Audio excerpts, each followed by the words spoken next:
Hello, everybody, and welcome back to the Her Hoop Stats podcast. I'm Chelsea Lay, and I am joined by Richard Cohen today on a day where we didn't get any WNBA games last night. So you're not going to see any game recaps from us. The WNBA took a holiday, I guess, yesterday because, I mean, neither of us are in America, but apparently there was a holiday in America yesterday. So, but we're back. We're here. We're going to talk about a few things that our colleague and buddy Andy Tulin dropped in her Tulin's Treasures column for the week. So if you aren't following the Her Hoop Stats newsletter every week or more, depending on the season, Tulin's Treasures drops and, previews games, analyzes the season. And so this week it was questions about each team that she has. And so we'll link the newsletter below so that you can go check it out and follow along with what we're talking about. But we just kind of handpicked a few questions from that column that we thought were interesting, and we're just going to talk about them. So let's just get right into it. The Mystics. So her question for the Mystics was, can the Mystics young players stave off fatigue and make a playoff push? And I think yes, honestly, with looking at some of the other teams kind of in that like middle to below section that maybe aren't having the season that we thought. I mean, Chicago was kind of in that mix for those last playoff spots in preseason power rankings.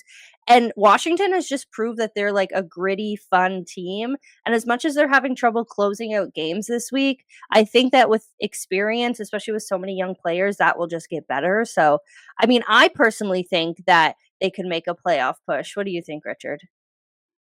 I certainly think they can stay in contention for the playoffs for a long time because 8 teams out of 13 still make the playoffs in this league. Exactly. You generally have to be pretty bad to fall out of contention before like the last few weeks. Yeah. They've definitely been better than we expected. They could easily be better than 2 and 3 or worse than 2 and 3. They've played 5 games that have all been really tight.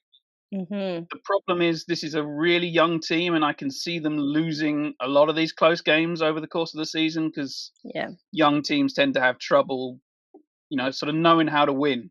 It's a cliche, but it's a reality when you get down to sort of the final moments of games. You need a ball handler who is comfortable and willing to create for themselves in the final moments a lot of the time. And you need players who are willing to take the shot when they need to take it. I think we've seen a couple of teams.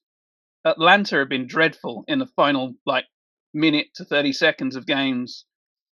Just being willing to do what they need to do. Just play like you've played for the previous 39 minutes. And it's hard to close out games sometimes because you don't have that experience. You don't have the confidence that gets built up over years and years of playing. So I can see Washington losing those games. But we've seen a lot of good play from these young players. And Iriafen and Citron have fit in so quickly, so well. They're going to spend the rest of the season sort of trying to fit everyone together because they need to see what Edwards can do, what Austin can do whenever they are actually fully healthy and all together. And then they've got to try and fit everyone in and see sort of how the pairings work as well because, Austin, Edwards and Iriafen aren't going to play all 3 together very often, I wouldn't have thought. So you got to work out your rotations.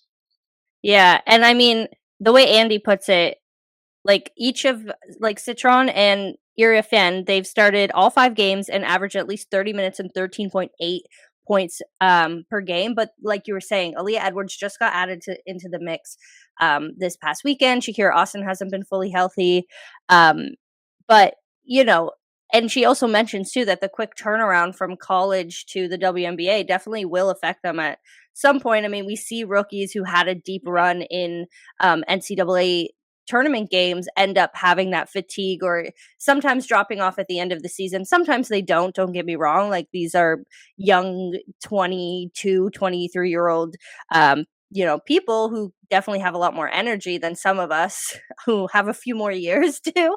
But I don't like, they're the real deal. I don't think this is like a rookie, like beginner's luck kind of thing. I do think that Citron and Iriafen are not just performing well because of the adrenaline of the season. I like, you look at them and they have solid skills that will help the Mystics. And it also just like still baffles my mind that Chicago traded that pick, and now Washington have Citron and Iriafen and then Georgia Amore to go, like hopefully next year. So it's just like wild to me, like thinking about what Citron, and we'll talk about the Chicago Sky a little bit later, but like thinking about what Sonia could have like contributed to that Sky team and what they need right now and how they've been performing, I'm like, oh man, that trade just looks worse and worse for Chicago. The more games that we talk about, the more times that the Mystics have these like really exciting late game pushes.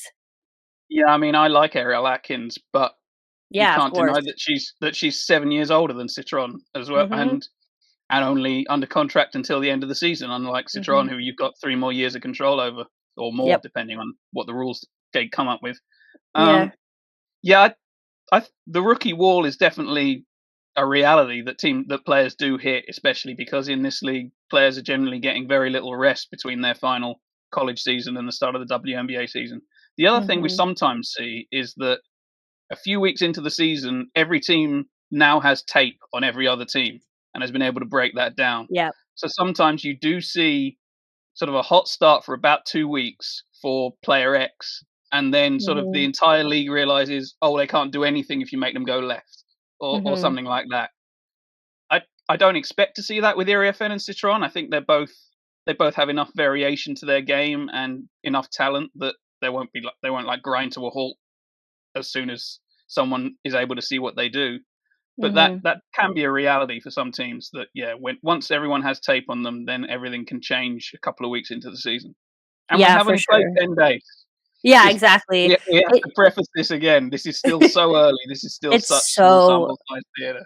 Yeah, exactly. I think these first few weeks of the season are really weird because you don't like you can't make these big sweeping accusations. You also can't even like fully judge what teams are doing. And I mean, in most ways, like, there are some ways where you look at teams, you're like, "Okay, this like, they really need to improve this or that or whatever," but at the same time, you can't make these big sweeping predictions about the season just based on the first, like, week and a half of what they're doing. But on that note, let's move on to the Chicago Sky because we've kind of started talking about them a little bit, and Andy's question for them was which end of the floor is more problematic for the Sky, and I mean, she says it here. There's not much positive to talk about when it comes to the Sky's start. They set the record for the worst 2 game scoring margin for their first 2 games, and then they tied the worst mark through 3 games. They like are at the bottom of most statistical categories. Their shooting has not been great. They also haven't been defending very well. Again, it just makes me think about the trade, but I could go on and on about that for a long time. For you, like, what is more concerning about the Chicago Sky right now? The fact that they can't seem to score, or the fact that they just like can't seem to defend and even try and put themselves in it despite not being able to score? Like you said and like Andy said, it's hard to pick an end because, I mean, statistically at least, they are bottom of the pile on both ends. So yeah, pick your poison. Mhm. The part of them that scares me most is that Angel Reese looks like the same player as last year, and I was hoping for development, hoping for changes because, I mean, I wrote the profile on her in our top 50 and Mhm. sort of said that one of the good things about her flaws is that they are so evident and so fixable. You know, Yeah. it's not just get better in all aspects of the game and go away and try and take 100 shots a day and improve your shooting. Yeah. It's like, why are you finishing at the rim constantly picking the ball up from your knees? And you need to start the ball higher and try to finish closer to the rim to improve your shooting percentage around the basket. And Mhm. we're seeing exactly the same thing that we saw in college and that we saw last season, and that's why she's a post player who's still shooting 30% from the field through 3 games, which Yeah. is awful. Yeah. Um, And I mean, it's disappointing to think about because she had such a good unrivaled season, and like I don't know if it's just because the 3-on-3 game is faster. She has to make these decisions faster. I don't know if it was just because she was playing with players like Chelsea Gray and Kalia Copper, who were kind of in her ear all the time, being like, okay, do this, do this, do this. But yeah, it's disappointing to see because the expectation coming off of her unrivaled season was that those improvements were going to be made. But what do you do? Yeah, I mean, the rest of the team, I kind of understood what they were going for in the off season. You could at least see the thought process, whether you agreed with it or not, that they were going to take Mhm. their two young building blocks in the Yeah. post and surround them with like veterans who knew how to play, veterans who were Mhm. going to be able to hit outside shots, make entry passes, but weren't. But obviously, they weren't able to get hold of stars. So most of these are role players. These are all role players from other teams. Courtney Yeah. Vandersloot is not the same player she once was. Ariel Atkins is a good number two, number three.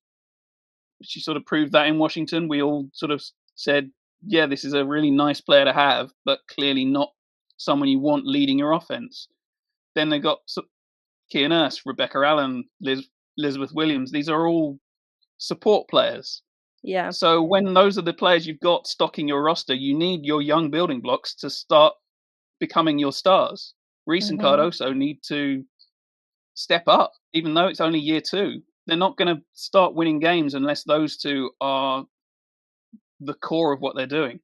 Yeah. I think one of the big problems with Chicago too, like you said, they're like putting all this pressure on these role players to be the stars. And like I think that pressure isn't really helping them, of course, because they aren't shooting very well. But like usually when you have a well balanced team, you have, that star player who's going to take the burden of the offense and take the majority of the scoring. Think about like Asia Wilson. You think about, other teams that have those like, solid 20 plus point players every game. And then the role players can kind of come in and support that with like a 10-point game, a 13-point game. They can get a lot of, rebounds and steals or defend, right? And Chicago just doesn't have that player that's constantly going to get those 20 to 30-point games, who's going to hold the team, lead the team, and then everybody just kind of like fits in around them. What they tried to do is just build this team full of role players and be like, okay, maybe 3 role players will equal 1 star player, and that's just not what is happening. Yeah, I mean, unless Reese or Cardoso becomes that player, yeah, Yeah. exactly. Which And obviously, like, I think they're rushing that too, like, I don't think with the way that Chicago has operated over the past 2 years, that you fire your coach after 1 year, so they're not even getting coaching consistency, which is fine, it's just 1 year, but then you also aren't really, like, building a long-lasting core around them, so it's just, like, full of inconsistencies, it's full of, these players that are playing for them right now, they're all basically on 1-year contracts, this isn't gonna be the same team that Angel and Camille will even have next year. And so it's just like frustrating to see that they're not getting anything to build on. They're just being expected to like immediately be stars, which I mean, Reese was the number 7 pick, Camilla was the 3rd pick. You can say maybe Camilla, that expectation may be a bit higher. And I mean, she's a great player and she's showing that, but it's hard when you don't have again any of that support to kind of go around. and they don't own their own pick next year, so there's also no value in being Exactly. bad. I was Um, going to say that. I was going to say that was, like, in my head. I was like, make sure you mention that. They don't own their pick. They traded it away, um, in one of their trades with the Minnesota Lynx, and so the Lynx own that pick, and so if Chicago is so bad that they end up getting the number 1 pick, it goes to Minnesota, who's a championship team right now. Like, it's just so, like yeah, like you said, there's no incentive to be bad, and I think that might have been the thought process of trying to build a team that had more veterans because they're like, okay, let's make a playoff push. We don't have our pick anyway. But that's not working. And now you're in a position where you're the worst team in the league. It's starting to look like, again, I'm not going to make any sweeping things going into week 2 of the season, but if you were looking at the sample size, it's looking like you're going to be a lottery team and you don't own your pick and you traded away your lottery pick last season and it's a disaster. There's no other way to put it. I usually don't like being that negative, but there's just like no other way to put it. yeah, I mean, I can see them being better than we've seen. Obviously, Yeah. They have There's been only up from here. Yeah, plus, I mean, their first 2 games were against, New York and Mhm. Indiana. So, Mhm. they obviously haven't had the easiest schedule in the world either. Yeah. So, yeah, I could see this being a 500 team, Mhm. but I they may struggle to get that to be that good, basically, and it's Yeah. hard to see them being any better, at And, which like, case with like I said, like, with other lottery, like, predicted teams overperforming and maybe continuing to overperform, a 500 level team isn't really gonna do much for you. Like, I'm assuming there's 5 lottery spots now and as opposed yeah, to 4 because now we have 13 teams. Like, you have to like, I don't think they're the 6th worst team in the league, if that makes sense. Like, I don't think they're good certainly at enough. the moment, they're not, yeah. Yeah, They're like, they they're don't not that good, yeah. yeah, so, like, to think about this team being the 6th worst team in order to get that last playoff spot, I'm like, I don't know, like, I don't know if that's possible at this moment. I mean, don't get me wrong, like I said, there's only up from here for them, but, uh, I don't know. Oh, man. But anyway, let's move on and talk Moving about on, yeah. yeah, moving on. Um, the team that will benefit from Chicago getting a lottery pick will be the This is gonna be Minnesota more Lynx. positive. Yeah, down with the negativity. Let's talk about the Minnesota Lynx. Um, I mean, Andy's question in her article is how many times will Fee drop 30 points this season, which I've kind of interpreted as Fee is running or is leading the MVP race at this point. It's so early. Like we can't be like it's 100% Fee. But yeah, she played amazing last season, don't get me wrong. Asia Wilson just played out of this world, so that was why it wasn't really a conversation. She goes to Unrivaled, obviously runs that league on and off the court. And then comes back in and like the expectation was that she would continue and of course like she's a very consistent player. Um but with everything that's been kind of going on, I mean, we'll talk about the aces a bit later. We'll talk about Caitlin Clark a little bit, but in the end, like Fee is looking like she has a good chance right now to win MVP if she continues to be as consistent as she is. And that's just one piece of this very dangerous, very good looking Minnesota Lynx team. Yeah, I think, yeah, if we were voting now, as you say, it's far too early, but yeah, Yeah. she's looking good. I mean, partly because, New York are obviously looking like one of the best teams in the league as well, but a lot of the players there will split votes with each other. It's Mhm. hard to to pick out an MVP when Ionescu and Jonquel Jones and Brianna Stewart are all on the same roster. So that could Yeah. could stop New York winning there, whereas Collier's going to be the unquestioned pick for Minnesota and Wilson in Vegas as well. Yeah. Um, yeah, I mean, also the number of times she'll need to score 30 might go down once Kayla McBride's back in the lineup in True. Minnesota. Yeah. I Which mean, is coming. I looked up how many times she's scored 30 in past years. It was 4 times last season, 5 Okay. times in 2023.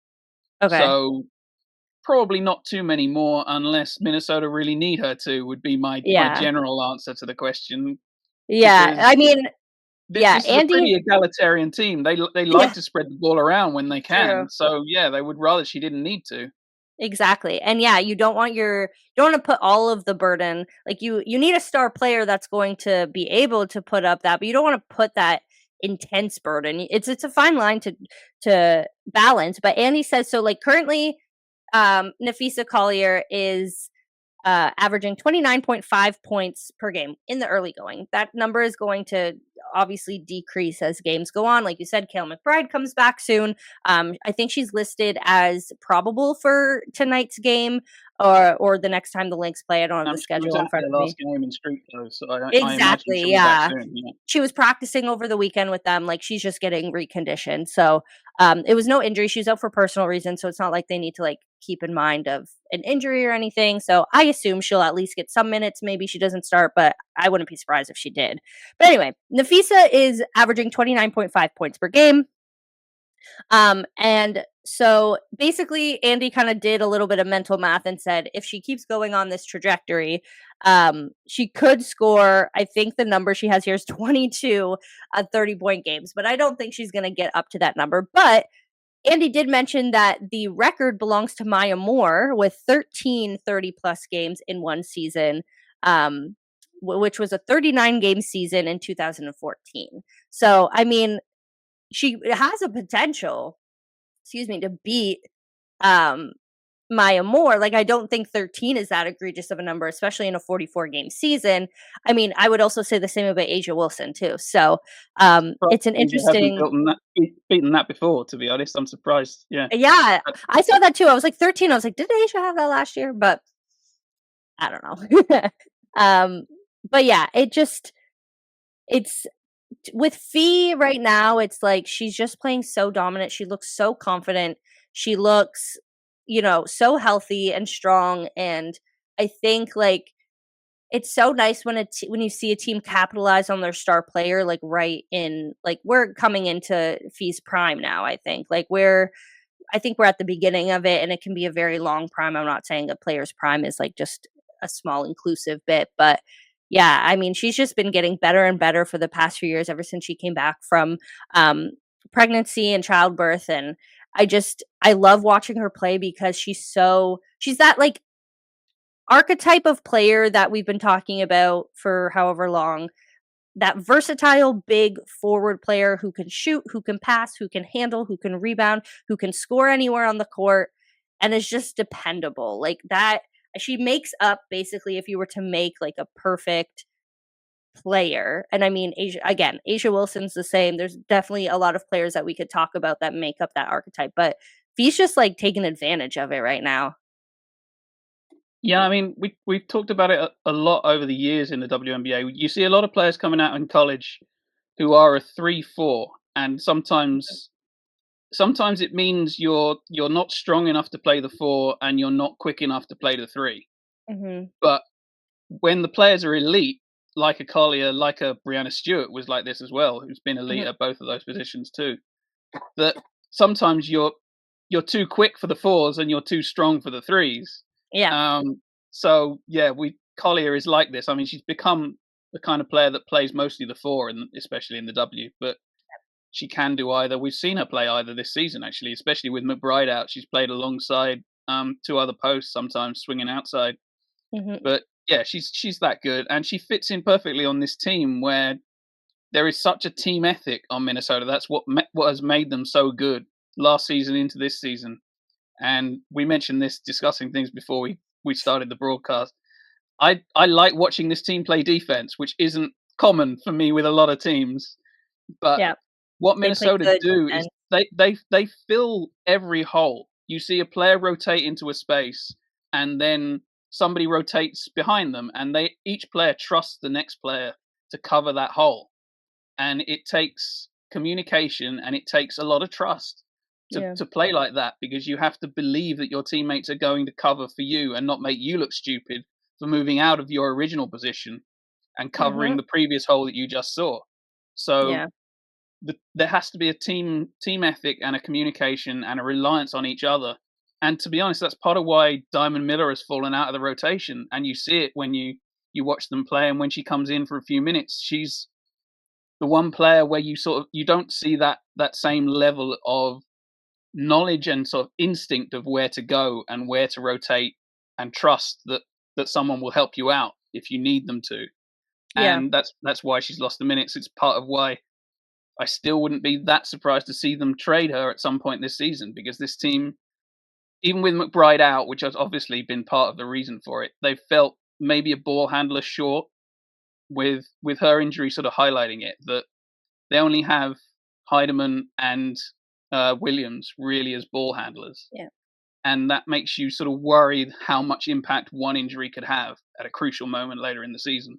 So especially sort of after Eurobasket, when they're going to need these extra posts that they've got, because Badian may well go to play for France, and Jessica Shepard is Slovenian these days. I don't know whether most WNBA fans are aware of that, but she's probably going to be going to Eurobasket as well. So and I mean, that's part of why they've got all these extra posts. Yeah, and I think someone they could definitely bring back would be like a Grace Berger who was in training camp for them, who is like an elite ball handler. Maybe not as to the level of experience, but it kind of just depends on the market. And you think about Cheryl Reeve building this team around just like really solid two-way players. You could think about these like their starting lineup, and you have like, of course, Nafisa Collier, elite two-way player. Bridget Carlton was, you know, came up, like built her WNBA career on her defense, and the shooting came and the offense came, with the confidence that Reeve instilled in her.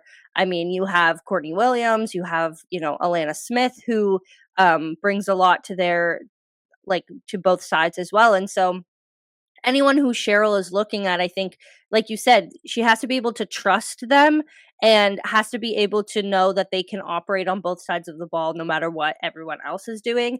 And the other thing that you had me think about when you said like maybe they'll do like a mid-season trade is that last year they went and got Maisha Hines Allen at the trade deadline, and that ended up being huge for them down the stretch. Just having someone who could come in and be able to fill that gap in terms of, fatigue, being able to like add to the depth. So I wouldn't be surprised if they did that again and tried to like figure out the trade deadline market. The trade deadline is getting a little bit more prevalent in the WNBA than it has in past years. We don't see as much movement, but there is, the past few years have been like one or two things. But yeah, I could see them going in and being able to really pick someone up who could add to that depth as they head down the stretch. Yeah, and I could see other teams still being interested in what Diamond Miller might be able to become if you gave her a more central role and a more consistent position on the court. Yeah, than Minnesota's able to Exactly. give her. Yeah, and I mean, they have assets to work with too. They, especially given that they have Chicago's first round draft pick. Uh, Next year, they could trade away their own first round draft pick. That they Um, don't have anymore. they don't have that. Yeah, They sent that to Washington in Washington, the Carly Travis Sanderson trade. Jamison Yeah, trade. Okay, so they don't have that, but I mean, they definitely have assets to work yeah, with, given that they like likely won't be in the lottery for the next few years. But like, yeah, you think about how they could just, and be able to sign someone maybe mid-season. You think about all of these things that they could do to bolster themselves mid-season, but they look like a well-oiled machine right now. They're the first team to get to 4 wins on the season. They're 4-0, one of 2 teams that are still undefeated, New York being the other one. We'll see how that changes this week, but I mean, they're just picking up where they left off. yeah, yeah. They look a Yeah, lot like the team from last year, which isn't a surprise because they brought the core back. So yeah, exactly, and just added a continuity can few be little bigger in things. early season games as well. Yeah, exactly. I mean, we're seeing the same thing from New York. Most of their core is back except for, Natasha Cloud, and they brought in a few other little pieces. But yeah, let's move on to another team that's kind of up there in the ranks. But Seattle has been, don't get me wrong, people were high on Seattle going into the season, but that game that they just had against the Las Vegas Aces, I think proved that they are up in that high tier of WNBA teams. And I mean, Andy's question says it best. Is Seattle the WNBA's third best team? And I mean, when I did my power rankings this week, I do a weekly power rankings over on Fansided, but when I do my power rankings, I was like, yeah, Seattle's third. Like, you think about the fact that Indiana is right now 2-2. They haven't been able to close out some of those close games. Had to come back in one of those games to try and mount I think it was like a 10-point comeback against Atlanta. Ended up losing that game, and Seattle just absolutely bulldozed through Las Vegas the other day, like end to end, bulldozed through them. And I just sat there the whole time watching and was like, whoa. Like, and it wasn't for me, I was like, okay, I know Seattle can play like this. For me, it was like, where is Vegas's defense? And we'll talk about that. Vegas will be the last team we talk about, but let's stick to Seattle. They just look great right now. Like, what are your thoughts? I mean, their opener was rough against Phoenix. Yeah. They were pretty poor. I'm still not totally convinced, maybe not Okay. as convinced as some people with Seattle. It Okay. feels like they've had games, even just in the first 4, where it's felt like their offense is Skylar and Necker, and Mm, then prayer about what on earth is going to help mm. alongside them. Yeah. Gabby Williams has been sort of one game on, one game off. Played great against Vegas. To be fair to her, the 3-point shot has been better than we've seen basically ever in the WNBA, which has always been sort of the downfall for Gabby Williams is she going to be able to hit anything from outside? Because teams would just give her that shot and sit in the paint and let her have it and then rebound, basically. But I'm also continue to be worried about their depth. I see very little on that bench to be confident in until and unless someone like Malonga steps up to be ready to produce. Because you didn't enjoy the Erica Wheeler masterclass the other day? Erica Wheeler is great to have in the locker room, great to have on the bench. I don't want her as my 6th best player. I don't want her as my first choice reserve anymore. She's what, 30, 32, 30? No, she's 34. No, this made me think. I saw a tweet, not to interrupt you, but I saw a tweet the other day that was someone was like, I took my friend who has never watched a WNBA game to the Aces Seattle game, and now he thinks that Erica Wheeler is a better player than Asia Wilson. And I laughed so hard at that because I was like, oh, that's rough.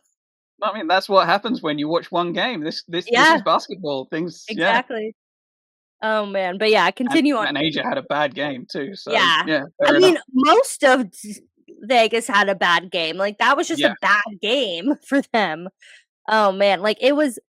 I mean, and the worrying part. Don't get me wrong. Vegas has had like they played great against Connecticut, but it's Connecticut, so that's kind of you have to think about that too. But their defense has just been, and we saw this in the New York game as well. Like their defense has not been to the standard that it should be, and because of like they haven't been the best defensive team through their entire dynasty, let's call it, over the past 3 or 4 years.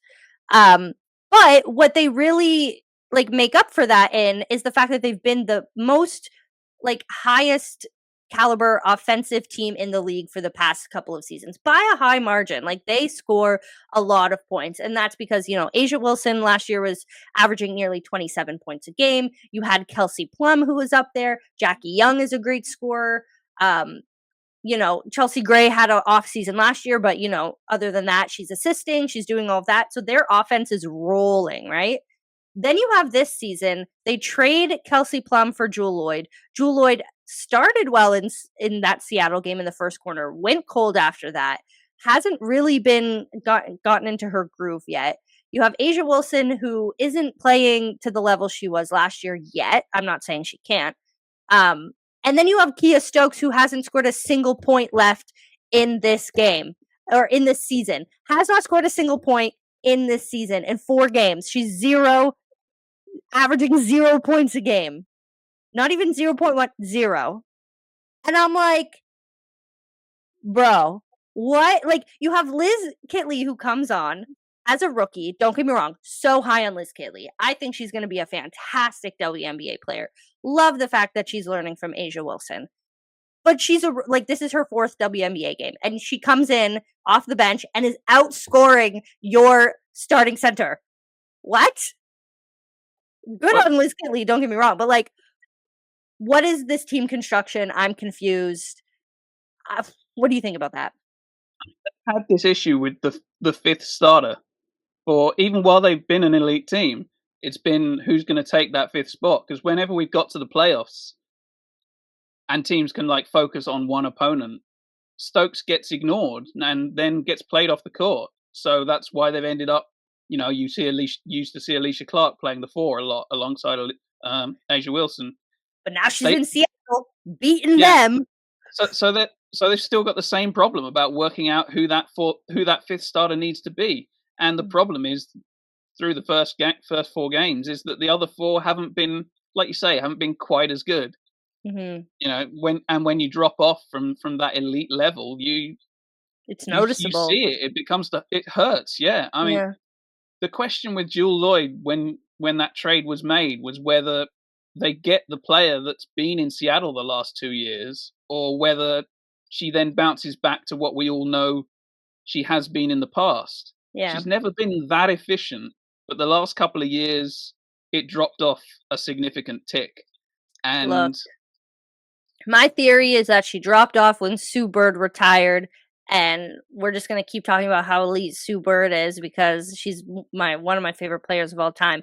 But like, yeah, the issue, and then you see Kelsey Plum going and playing pretty well in LA. Don't get me wrong, She's she's like enjoying there. herself, yeah. Yeah, she's enjoying herself and having a great time over there, and obviously is their number one option in terms of offense, and so that makes sense that she's scoring quite a lot. But like, oh man, it's just like rough to and like to me, it's like at what point? Because you were saying I'm talking with my hands too much. I'm like almost knocking over my coffee. I'm getting really into this, but you think about the fact that Kia Stokes isn't producing points. And don't get me wrong, she's a great defensive player. Definitely adds a lot to that.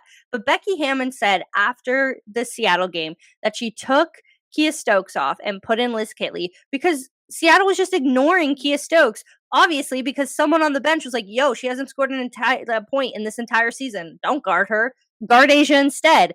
And it was working because I'm pretty sure Asia only scored about 12 or 13 points in the game. And so obviously Becky Hammon's going to take her out, put Liz Kitley in, who scored 6 points in one game, which again is more than 0, which is what she has scored this season. And it's just like, I'm sitting here like, at what point do you start Liz Kitley? Like, at this point.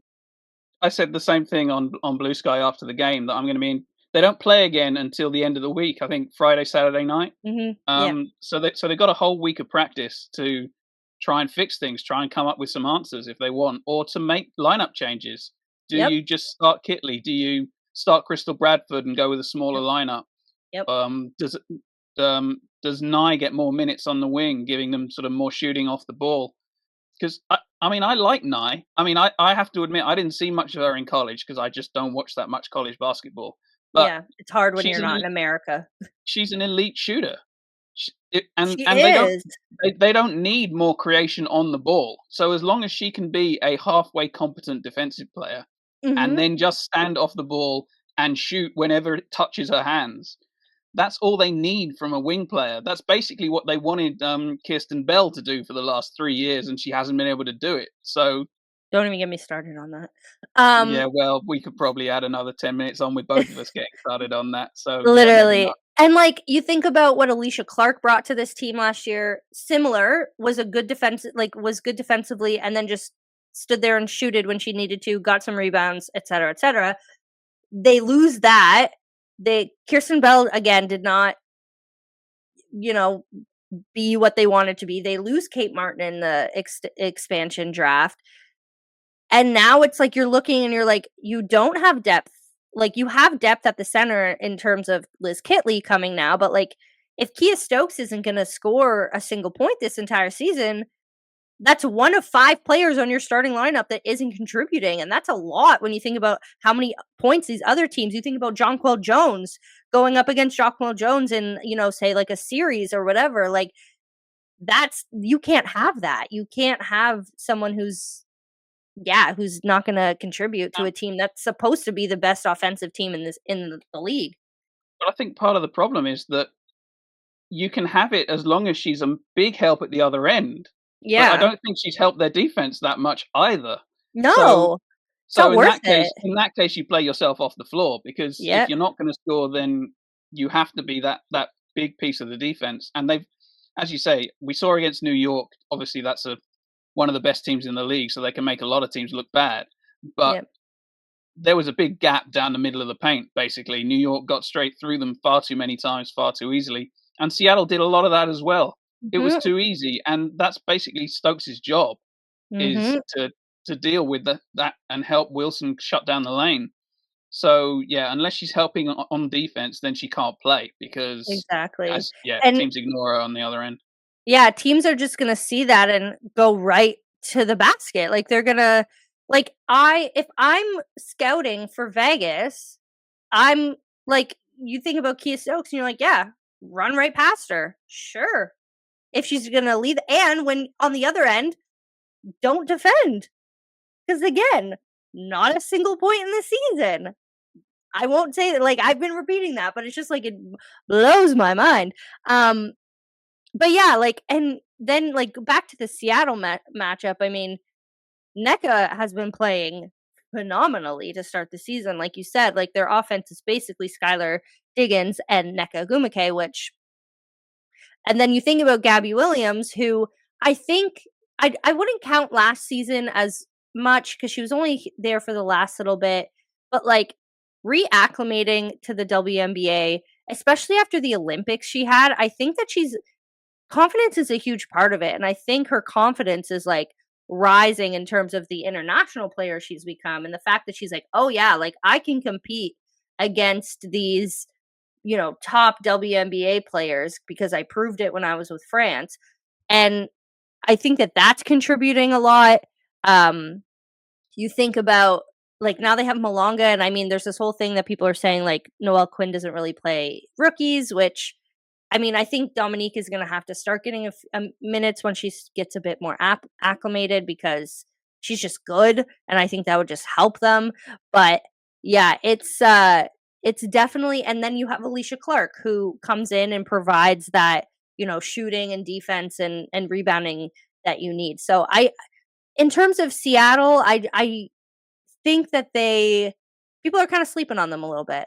And I'm curious to see how they continue to play against the like New York's, Vegas's, Indiana's, all of that, even Phoenix too. I saw Kevin Pelton point this out as well. Last season they were bad against good teams. They got their wins against the lower end of the league and then just got beat when they were up against better opponents. So the fact that they managed to take Vegas apart is a very good sign for them. Like I said, I still want to see a little bit more from Seattle because I am not convinced by their depth. But it's been once they got past that awful start in the Phoenix game, they've looked good. Yeah, and Vegas. Yeah, and I mean, it was judging ugly. Judging the first game, I mean, we're not gonna, it takes a couple of weeks, honestly, to get into the rhythm of the season. So, again, I don't think judging them either way, even like with Vegas, I think we can be a little bit more concerned about Vegas just given their history over the past like 4 or 5 years. But yeah, it's definitely going to be interesting to see how these like top, I'd say 5 teams when you think about New York, Minnesota, Vegas, Indiana, and Seattle kind of, when the dust settles of the beginning of the season, where these standings start coming out to. Yeah, I think that's fair to consider that probably your top 5, but without the absolute certainty yet because we don't know. Can Atlanta take a genuine step up towards that group?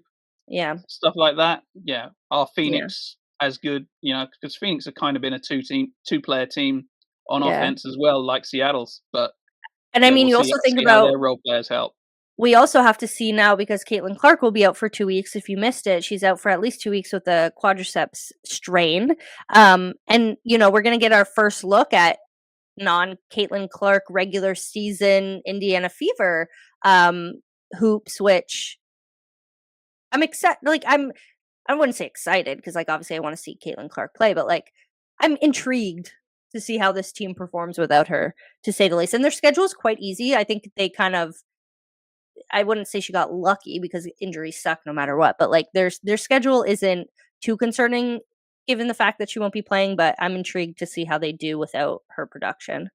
Yeah, and I mean, in some ways it makes some decisions easier for Steph White because the most complicated thing they were having to handle was trying to work out how to play defense with both Caitlin Clark and Kelsey Mitchell on the perimeter because you can't hide both of them, basically. Most teams have one player you can hide somebody on, but most teams don't have 2. Yeah. So a lot of the time they're putting Clark on the weakest offensive perimeter player, and then Kelsey Mitchell has to defend someone who scares you. Yeah. And that can be a problem. That was part of why, certainly for a game or two, it was mostly either Clark or Mitchell. Yeah. That they were playing. One came in for the other, and then it was the amount of minutes they could get away with both of them on the court. So this removes that issue for a couple of weeks. Obviously, it's not a good way to remove it, losing your MVP candidate, but it simplifies some things. Yeah, for sure. Anyway, we're gonna cap it here for today's podcast. If you haven't signed up for the newsletter, haven't read Tulin's Treasures from yesterday, make sure to head to herhoopstats.com, subscribe to the newsletter today. It comes into your inbox. So it's super easy to be able to find. And make sure to also check out her hoop stats for all of your updated stats, team cap sheets, etc., etc. So for today, I'm Chelsea. This is Richard. Make sure to check us out on Blue Sky. I'm also on Twitter, Instagram, all that stuff. And subscribe to the Her Hoop Stats podcast so that you can watch our podcast every single day from Monday to Friday throughout the WNBA season. And until we see you next time, bye.